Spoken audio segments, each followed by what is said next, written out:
والسلام على رسول الله صلى الله عليه وسلم እንደምታወቀው ታሪኩ ሶላትን የማይሰግድ ሰው يكون كافرا قد كفره أهل العلم ومنهم الإمام أحمد رحمه الله تعالى مستدلا بقوله تعالى فإن تابوا أقاموا الصلاة وأتوا الزكاة فإخوانكم في الدين فإن تابوا وأقاموا الصلاة وآتوا الزكاة فإخوانكم في الدين كشرك كتوبتو صلاتاቸውን ደንቧን ጠብቀው ከሰገዱ እንደዚሁም ዘካ ካወጡ በሃይማኖቱ ወንድሞቻችሁ ናቸው ይላል አላህ Subhanahu Wa Ta'ala ይህን ካላደረጉ ግን ከሽርክም ካልተወበቱ ሶላት ካልሰገዱ እነዚህ በሃይማኖቱ ወንድሞቻችሁ አይደሉም የሚለውን ቀጥታ ያሳየናል በሌላ በሐዲስ ደግሞ እንደ መፍሁም ማለት ነው በሌላ በነብዩ አለይሂ ሰላቱ ወሰለም ሐዲስ من ترك الصلاه متعمدا فقد كفر ሶላትን ሆን ብሎ አውቆ የተወሰው በእርግጥም ካደ ብለው ነብዩ አለይሂ ሰላቱ ወሰለም ገልጸዋል አልሐዱ الذي بيننا وبينهم الصلاه فمن تركها فقد كفر በእኛና በካህዲያን መካከል ያለው መጋረጃ ወይም ልዩነት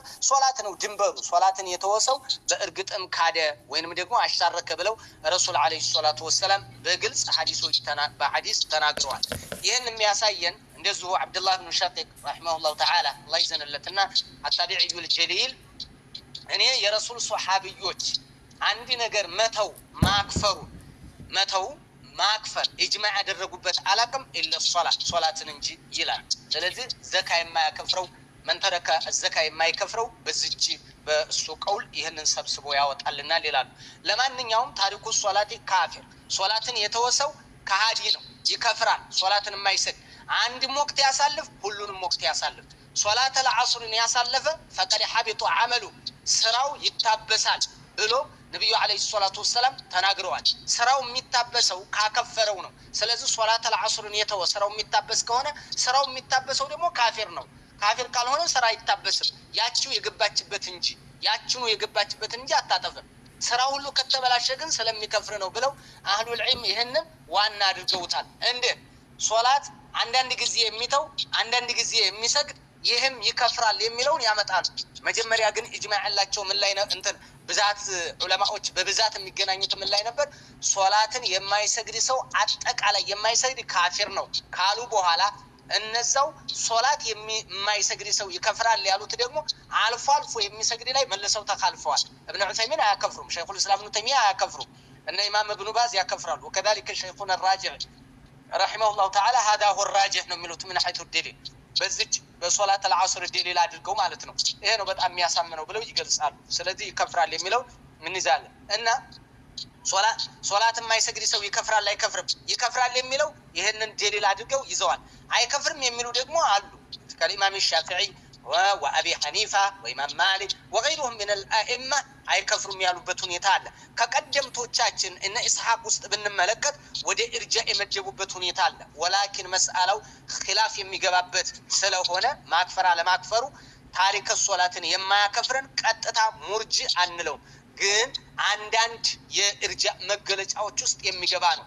ተክፊርን መፍራት ማክፈርን መሸሽ ከሆነ የአህለል ኢርጃዎች አካይድ ሊሆንበት ይችላል ነገር ግን እኛ ሙርጂአ አንልም ወይንም ደግሞ መስአላ ኺላፍያ ነው በስፋት የሚታወቅበት ከዛ አንፃር ነው ሙርጂ የሚል ወስፍ አንሰጠውም ለሰውየው በአንዳንድ ዑለማዎች መካከል ላይ የኢርጃ ነጥብ አለው ይያዛል የሚል ቀውል ቢኖርም ቀውል ነው እንደ አህለል ዒልም ኺላፍ ያለበት ነው እላለሁ والله اعلم بارك الله فيك አንድ ሴት አምና ረመዳን ላይ አራስ ነበረች ከዛም ህፃኗ ይጎዳብኛል ብላ አልጾመችም ነበር የዘንድሮውን ጾማ በኋላ መጾም ትችላለችን አይዋ ረመዳንን በእንደዚህ አይነት ምክንያት ያመለጣት በመውለድ በእርግዝና ያመለጣቸው فمن كان منكم مريضا او على سفر فعدة من ايام اخر مريضا على ውስጥ ይገባል فمن كان منكم مريضا او على سفر مريضا على جمله ውስጥ ይገባሉ ስለዚህ ነፍሰ ጡር የሆነችና ስታጠባ የነበረች ሴት አልቻለች አቅም አጣ ከሆነ እስካሁን ድረስ ያዘገየችው ማለት ነው ምናልባትም እንደው ከተለያየ እንደው እንደዚህ ትልቅ ጉዳት ሳይሆን እንደው እየተዘናጋች ከሆነ ተስተግፊሩላህ አላህን እስትግፋር አላህ ምሕረት ጠይቃለች በቀጣይ ረመዳን ትጾማዋለች ያሁኑን ግን የደረሰውን ረመዳን ያሁኑን ነው መጾም ያለባት ቀዷ ያለባቸው ሴቶች አሁን ይህን ጊዜ ሻዕባን ላይ ይሯሯጡ። አሁን ይህን ጊዜ ቀዷቸውን ያውጡ። አይ አሁን እንትን ሊጎድ ከሆንኩኝ እንደዚህ ከሆነ የሆነ ነገር ይፈጠርኛል ከገቡ ደግሞ መድረግ ማለት ነው። ያው ለቀጣይ የአሁኑን ረመዳንን ትጾማለች፣ የቀጣይ ቀዷ ታወጣዋለች እንጂ አለበለዚያ እንደ ሱካር በሽተኛ እንደ HIV ካሪየር ወይንም እንደ ሽማግሌና እንደ አዛውንት እንደማይተለከፉ ሰዎች አይደለችም። ትጾማለች ነው የምላችሁ። ባረከላሁ ፊኩም። አሁን ግን ረመዳኑን ታስቀድም والله جزاكم الله خيرا። ሌላ ጥያቄ 727 ወይም ደግሞ ቀን ቆጥሮ ሰደቃ ማድረግ ከሸሪዓ አንፃር እንዴት ይታያል?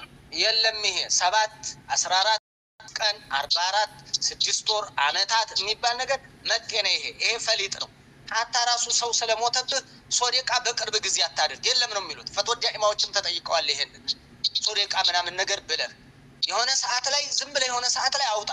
የሆነ ሰዓት በቃ የሆነ ሰዓት ለሟች አሁን ሰው ከሞተ 6 ወይ 9 ታደርገው ምንም አይደለም። ነገር ግን እንደው ሶደቃ ላይ ሰው ሞተ ብለህ የሆነ ሩጫ ላይ አትሄድ። ግን ሶደቃ ያስፈልጋል፣ ጥሩ ነው።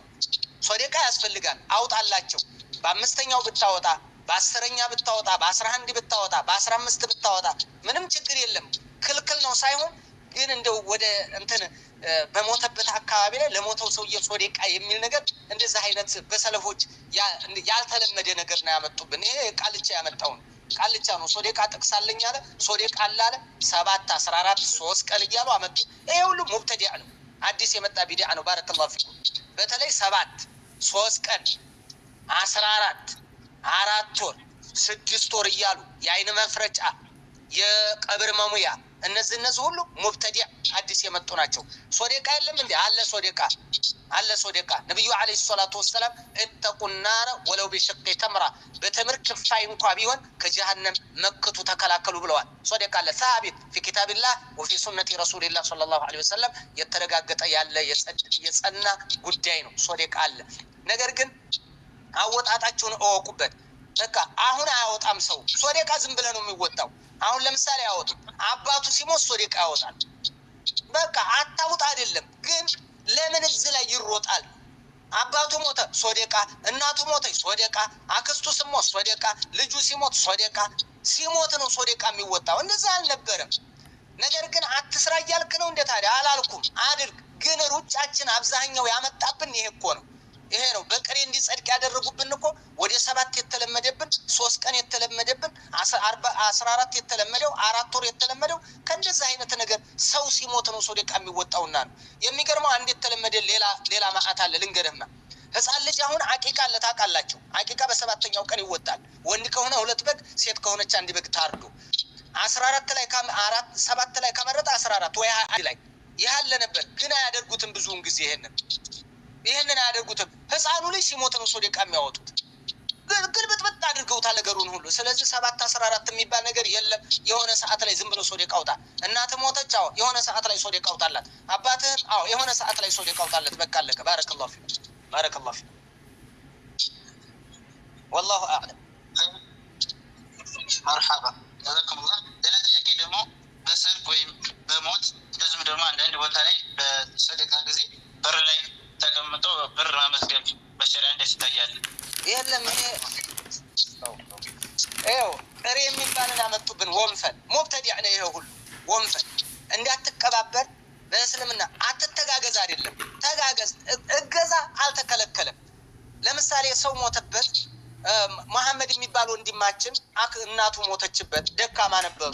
ገንዘብ ረዲያ ብታደርገው ችግር የለም። ገንዘብ አትስጡ ለሞተበት ሰው ማለት አይደለም አልተባለም። እንደዚህ አይነት ትምህርት የለም አለ። ግን አንተ አሁን ሰጠህ አስመዝግበህ ቀጣይ እንደገና ለአንተ ደግሞ ወንፈል ሊያመጣ አንተና ሲሞቱ ይዞ ሊመጣ። ሰርግም ላይ ሆነ ሶደቃ ላይ እንደዚህ አይነት ወንፈል የሚባል የለም። ሰርግም አንተ ለምን ተከሉፍ ታደርጋለህ? አውሊም ወለው ቢሻቲን አሉ ነቢ ዓለይሂ ሰላቱ ወሰላም። አንዲት እንኳን ፍየል አረድ አድርገህ አብላ፣ ሰርግ፣ አስተዋውቅ።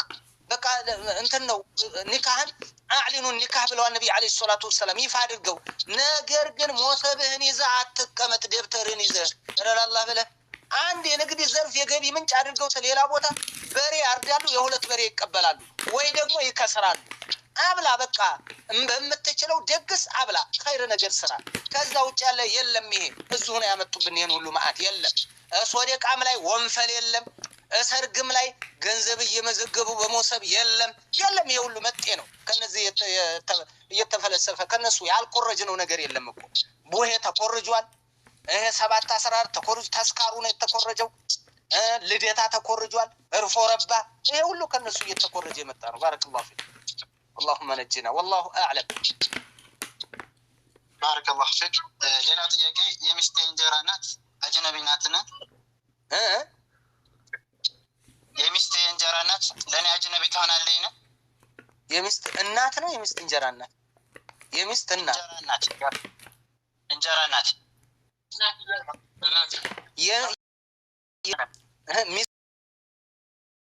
አትሆንም አየው ሚስትህ ለምሳሌ ፋጡማን አገባሃት እንበል። ፋጡማ አባቷ ከማል ነው፣ እናቷ ሞታለች። ሀዲያ የምትባል አግብቷል አባቷ። ስለዚህ እንጀራ እናት ይሄን አይደል የምትሉኝ?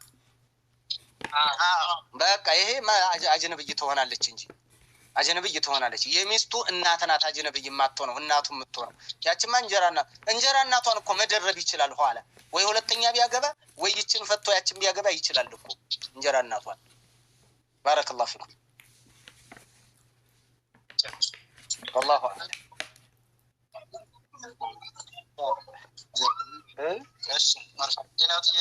من ሌላ ነው እንዴ ጥያቄ አይደል ተረድቻችኋለሁ ጥያቄ እሺ ኢንሻአላህ بارك الله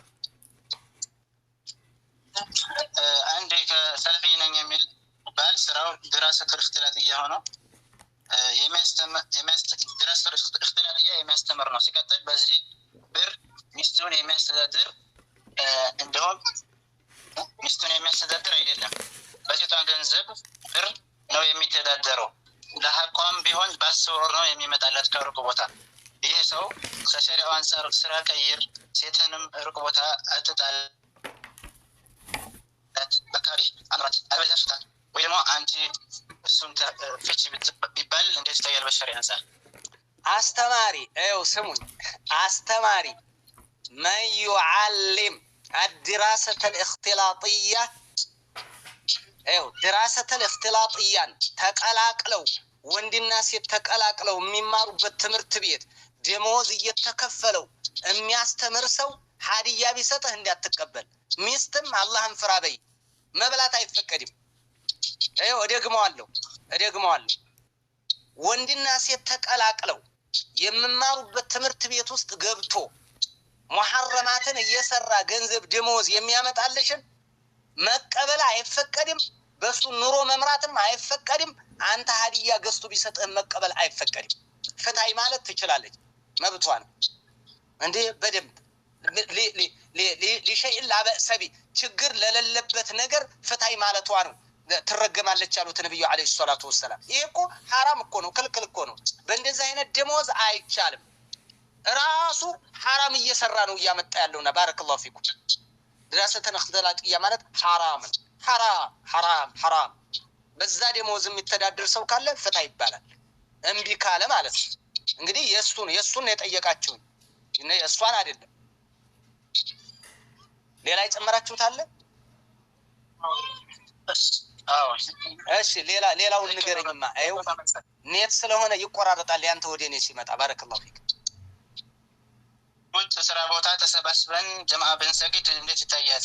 ምን ቦታ? ከመስጂዱ ስራ ቦታ ተሰባስበን ብንሰግድ ትችላላችሁ? ጀማዓ ይሆንልናል? اذا كان المسجد بعيدا ራቅ ያለ ከሆነ መስጂዱ ስገዱ፣ ጀማዓ ይሆናል። ነዓማው ይሆናል። ራቅ ያለ ከሆነ ራቅ ያለ ካልሆነ ግን ሄዱ እዛው መስጂድ አዛን የሚደረግበት ቦታ ሄዳችሁ ስገዱ። ባረከላሁ ፊክ።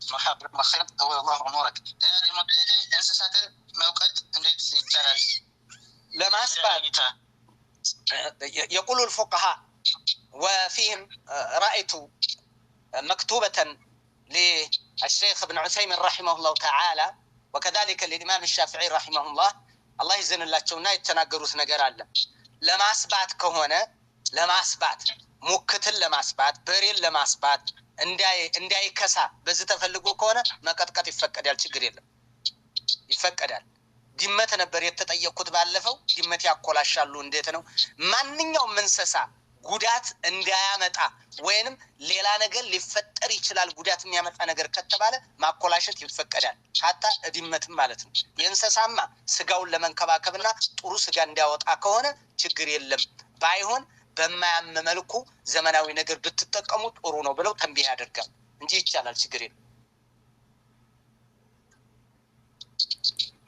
جزاكم الله خيرا بارك الله فيك لا ጥያቄ ታሪክ الصلاه السلام عليكم ቢላን ምን መልስ እንሰጣለን ወይስ የሚያስ ሰላም አለይኩም ማለት እንችላለን አይቻልም هذا عدو الله هذا مرتد ነው ምንም ሰላምም የለም ለሱ ሰላምታም አይቀርም ሰላምታም አይመለስለትም እንደው ደህና አደርክ እንደው ከተባለ ሊመጣ ይችላል ካልክ ማለት ነው ለሱ ሰላም አለይኩም ደህና አደርክ እንደው ይመጣል እንደው እንዲታወራው እንዲመችህ ከሆነ ማለት ነው ልታናገር አለበለዚያ ሙርተድ ነው እንደ ካፊሮቹ አይደለም ልንገርህ ታሪክ الصلاه እንደነ ገብረ መስቀልና እንደነ ገብረ ማርያም አይደለም እሱ እምነት የለሽ ነው እምነት የለሽ በእስልምና ውስጥ የገባ ዝም ብሎ የተቀመጠ ነው ዝም ብሎ የገባ ማለት ነው ምንም ከበሬታ የለው እንዲያት ቀብር ሄደ ቀብሩም ላይ እንዲያቆም ጀናዛውንም እንዲያትሸኝ ሰላምታም እንዲያትር بالله عليك አይባል በጣም ከባድ ነው እና ኢንሻአላህ ባረከላሁ ፊኩም ሙሐደራ ቀጥሉ እኛ ጋር አዛን ብሏል እሺ جزاكم الله بارك الله فيكم حياكم الله جزاكم الله خيرا بارك الله فيكم ان شاء الله جزاكم الله السلام عليكم ورحمة الله وبركاته وعليكم السلام ورحمة الله